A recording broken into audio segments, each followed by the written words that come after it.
interesting to see that Ole has not grabbed his champion yet. They blinded the Cho'Gath, even though they know the bot lane they're against. Syndra comes through for Bjergsen, one of his most notable champions here in the mid lane, as TSM have rounded out the composition with, as you mentioned before, aggression and lane priority almost everywhere here, and their early pressure should be solid for TSM. Yeah, Bjergsen with the Syndra is going to be strong in the team play, because up against Galio, it's very easy for Galio to buy an early Spectre's Cowl into an adaptive helm and pretty much ignore a lot of the damage Syndra can throw out there. So it's actually a fairly risky pick, I feel like, for Bjergsen to have the Syndra there in the mid lane. So it looks like every single player on every single team has some form of hard crowd control. Persona just barely checks the box right there. And we'll see who can get the hard engages to come through, but it is Immortals.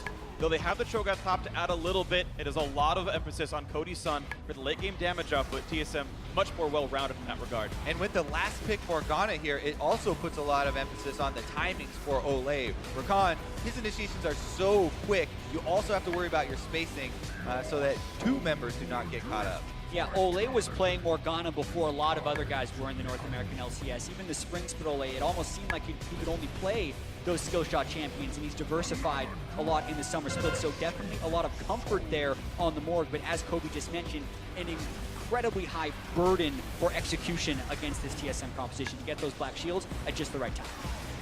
We'll see who can pilot the compositions better. Going to be an interesting one to watch for. Skill test in the LAN environment. Can you black shield the engagements in time? We saw the Janna played by Adrian yesterday was able to stuff some of those engages on reaction. So if Ole can do the same to block out some of Biofrost's big plays, certainly he was an MVP candidate. All team support. An incredible player so far. Ole really has made a name for himself. This split in particular on Immortals, he's risen to the task, and Immortals with their first ever finals performance. Similarly, TSM have never missed one. This makes 10 straight for them, hoping for their third straight championship. Immortals hoping for their first ever. As we load ourselves into the first game, lineups on your screen one more time. Ready to load into the game. Here's Summoner's Rift.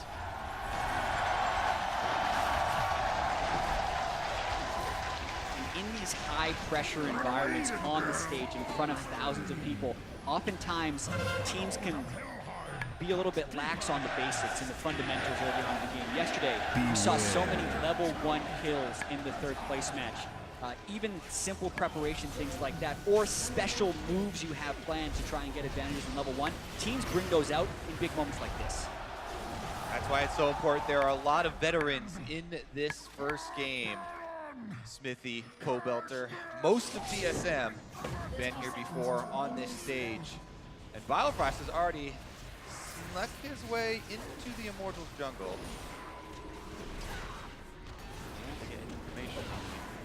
If he would to be spotted, he would have the kit to be able to make him escape without Summoner Skull. Gonna look for Smithy here, gonna take a barrel. A little bit of damage here, he's forced to flash away from the battle dance. That's huge for TSM, because when you talk about Smithy and his unpredictability and his control on the game, that all works with Jarvan's kit, who's one of the most unpredictable junglers in the game, being able to start one buff and gank or do a half clearing gank and have such threat. But without Flash, that becomes so much riskier for him to do. And not only do they burn the Flash, it was also a charge of the refillable potion that Smithy used. He did not have time to go back to the fountain to refill it, and there is a ward on his red buff. So TSM are starting out with some extra information. Immortals during that time have stuck in and they put their own ward on TSM's red buff to see this extremely strong pull. Then Scarab will be super leashed up to the top side of the map.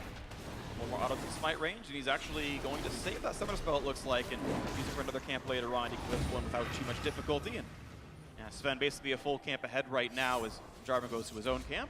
Pobelter will ward to see the blue buff taken. Yeah, but it's not just one team who can help out their jungler. Pobelter, as Galio, has that incredibly powerful level 1 shove, able to get the ward at least on to Sven Scarin's blue to be able to figure out how quickly he's jungled. And once he shows on that... Ooh, wow.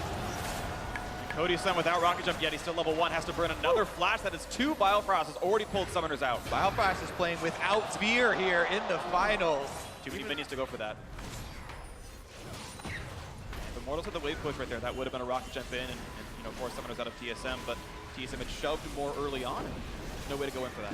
Looking at Smithy though, double buff clear, doesn't even hit level 3, and immediately threatens the blue buff. Svenskeren actually respecting that very well. They did spot him with a river ward, but doesn't want to tango with Jarvan this early. Yeah, part of the reason for the altered route here from Smithy, you gotta believe, is the fact that he doesn't have flash, and it will be a riskier early game for him. So he wants to get to that Scuttle Crab before Svenskeren on a normal route would try and go clear it. Jumps in there, level 2, and now Smithy's just gonna try and farm back up off of his Raptors. Yeah, and that's so important with the Gnar versus Cho'Gath top lane. Being able to lend support to the Cho'Gath early on, especially if he's beyond the halfway point of the lane. That's why he wanted the Scuttle Crab and why they want control of this top side so badly. And you can see, this is the reason. Even with Flame putting his trinket Snuck ward. through everything They currently. don't know Smithy's here. They don't know that he's on Krugs right now, and it'd be hard to guess, to be honest. Let's see if they find themselves the gank. Flame is still TP up, but they're gonna get away with this one. Body Slam's in range. He's gonna try to bait the flash, and Flame doesn't pop it just yet. Now being slowed down, but can he survive? 200 HP left, and he does get away. And Smithy comes in, lands a slow, but no, not much more to have. The patience by Flame there, not burning the flash early, dodging the body slam, not falling for a faked body slam flash from Svenskeren. Very critical as far as the return ganks are concerned. This is actually in the knowledge of TSM, and they've got an extra member there in the brush. They're baiting this one in because they saw Smithy on the ward. But he's on the ward. If that TP completes, oh, the ward's actually died off. And he knows the ward died, so Just saw it. they don't know for sure. Now they can go They for don't know Svenskeren's here. And here comes the engage on a Flame. He does still have the flash. He's gonna get away from the stun out of Hanser. Gets away with it. And that's why saving the flash was so key. Yeah. If he did not have the flash there, that most likely would have been first blood. Well, nice attempt right there. TSM getting something out of it. But Immortals right now, actually the team with the gold lead, and a lot of that in the bot lane. 32-17, Cody Sun over double lift. The binds, the damage up, but they've done really well. And that is not just a 20-stack wave waiting to be farmed. That is an outright CS lead for the Immortals duo. A year of insane improvement for these two out of Immortals. One of the major reasons they have made the final here. These two have been absolutely excellent. This could also buy some time for Olay to start that roaming game with Smithy. One of the greatest strengths that we keep talking about with Immortals is the duo of Olay and Smithy getting their deep vision down. Right now, Smithy with the bottom lane pushed up, goes up for it by himself, and it is a bit risky as Pobelter is actually pushed into his turret right now. Timing works out very well, though. Finishes just in time on the Raptor and is able to slink away. A lot of that is punishment for how much time was spent with that gank, of course. He knows the amount of time it takes Sven to recall back. Smithy had done that before. And Raptors, credit to Immortals, the game's still staying 300 up for the upstarts, the Insurgents, the ones who are going to take down TSM in this series. We'll see as Smithy gets back to his side of the map. Quick defensive scuttle will keep his bot lane safe, and Sven's going topside anyway.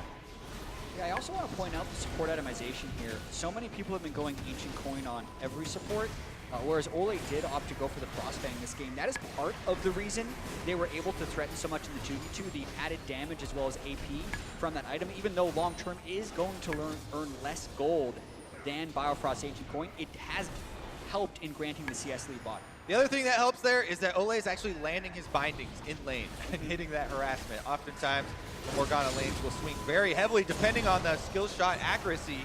Body slam by the bit of distance, so they still trade knockups and damage output.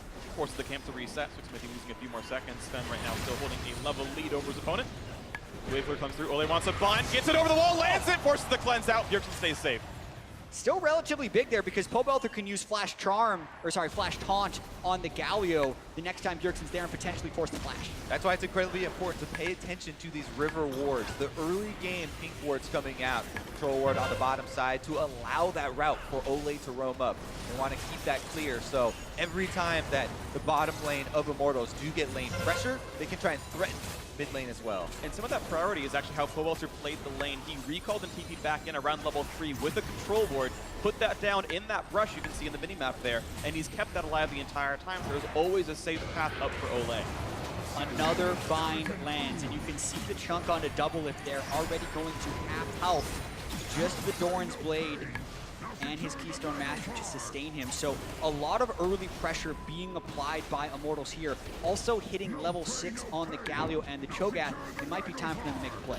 It could even be time for TSM to try and curb this aggression in the bottom lane as well. you have to respect level 6. For this Xayah Rakan combo, it's extremely threatening. And if they bring some jungler presence, it is a possibility, even with the defensive wards, to slink around. I'm so curious how this could play out, depending on if Ole and Cody Sun hit 6 first. Right now, though, Svenskeren is 6. He will walk through a control ward, but he would have to go straight away. Hasn't been spotted yet. Gotta go.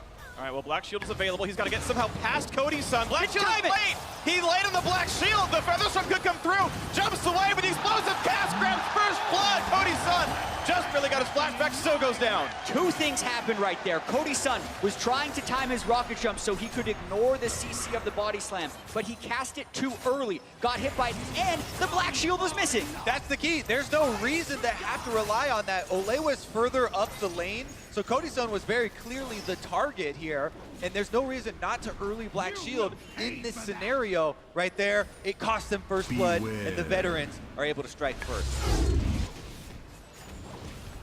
There is an opportunity here where Cody Sun said he's okay with the rocket jump and Ole was saving the Black Shield for himself, but then they used both.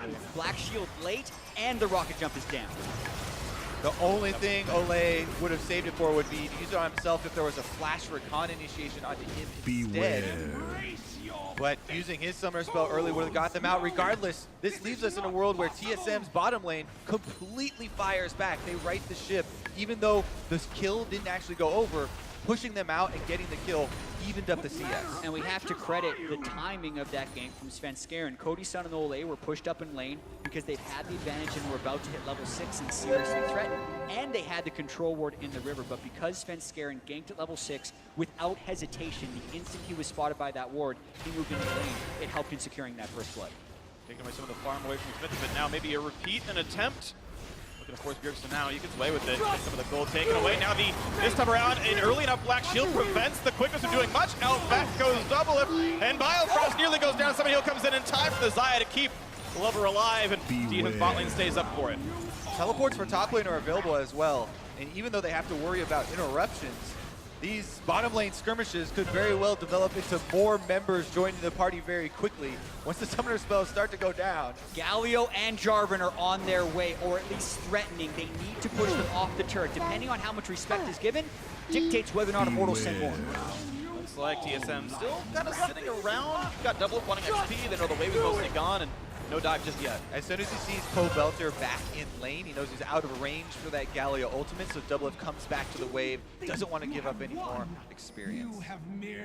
Stays at -5 right now, but that turret dangerously low. You know if Moto pulls the trigger on a big play, they can likely knock that one down. Ponzer just recalled himself, Flame the same, so both top laners ready on full items. Flame actually with a fully Righteous Glory completion as well. Maybe can use that for an engage, but otherwise holding equal in the lane. His flash back up, so Svenskeren